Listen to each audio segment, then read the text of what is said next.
मुंशी बन चुके हैं, वो डिसाइड करते हैं कि जम्मू की स्मार्ट सिटी के अंदर कौन कौन से एरियाज जो है वो स्मार्ट दिखेंगे।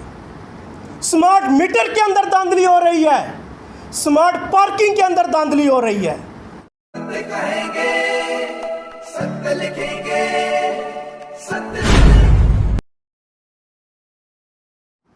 जम्मू म्युनिसिपल कॉरपोरेशन के अंदर कुछ दिन पहले भारतीय जनता पार्टी की एक कॉरपोरेटर का करप्शन के ऊपर नाम आने के ऊपर उनको और उनके पतिदेव को जेल की सलाखों के पीछे जाना पड़ा। जब कांग्रेस कॉरपोरेटर और independence corporator mayor Amit Gupta ji जब हाउस के अंदर इस बात का विरोध करते थे और शोर से कहते थे कि जम्मू म्युनिसिपल कॉरपोरेशन के अंदर करप्शन हो रही है, तो मेयर साहब कोई एक्शन नहीं लेते थे।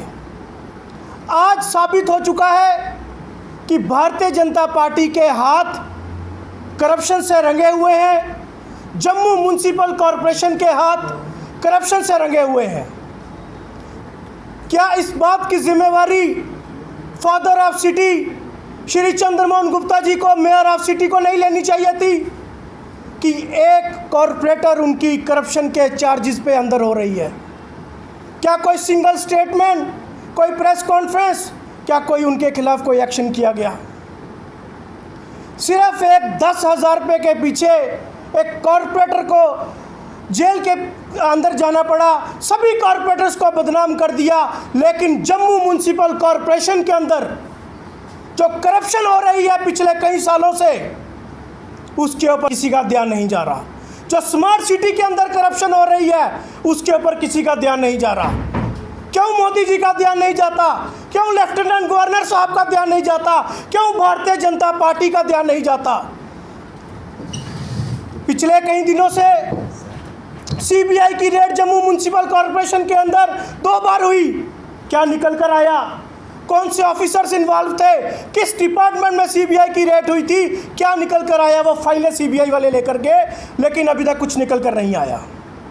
स्मार्ट सिटी के अंदर इतनी हैवी करप्शन हो रही है, चंद ऑफिसर जम्मू के मुंशी बन चुके हैं, वो डिसाइड करते हैं कि जम्मू की स्मार्ट सिटी के अंदर कौन कौन से एरियाज जो है वो स्मार्ट दिखेंगे। स्मार्ट मीटर के अंदर धांधली हो रही है, स्मार्ट पार्किंग के अंदर धांधली हो रही है।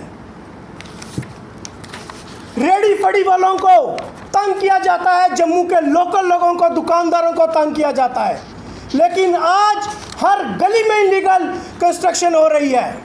अगर आप बाय रूल्स को देखें तो 2 मंजिला बिल्डिंग की परमिशन रेजिडेंशियल मिलती है, कमर्शियल पॉलिसी अभी हमारे पास नहीं आई। लेकिन 4-4 मंजिला बिल्डिंगें कैसे रेजिडेंशियल के नाम पे तैयार होती हैं और उसके बाद उसको कमर्शियलाइज किया जाता है? क्या इसके ऊपर, इस धांधली के ऊपर किसी का ध्यान नहीं जा रहा? यहाँ एक धांधली और मैं आपको बताना चाहता हूँ कि जम्मू म्युनिसिपल कॉरपोरेशन के अंदर जो ये लोग बैठे हुए हैं, ये ब्लैक शिप्स, जब ये लोग रिटायर हो जाते हैं उसके बाद ये एनजीओज के दोबारा जम्मू म्युनिसिपल कॉरपोरेशन में आ जाते हैं। रिटायरमेंट की पूरी पॉलिसी, रिटायरमेंट के सारे बेनिफिट्स, पेंशन वो लेने के बावजूद भी ये ऑफिसर्स लोग एनजीओज में री एंगेज्ड होते हैं, जिसको हमने यहाँ बैन करवाया। और मैं आपको बता दूं कि ये 4 ऑफिसर्स हमने जम्मू म्युनिसिपल कॉरपोरेशन से डिसएंगेज करवाए।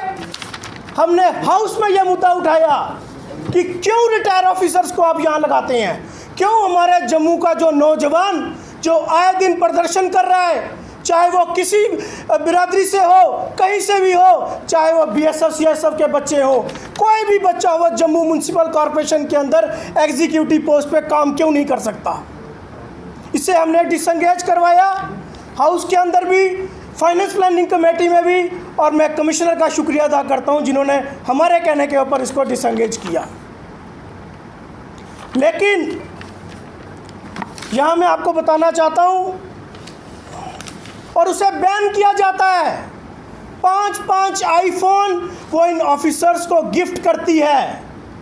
5 आईफोन गिफ्ट करती है और आज वो कंपनी बैन हो चुकी है, उसके बाद भी उसको टेंडर दिया जाता है स्मार्ट सिटी का।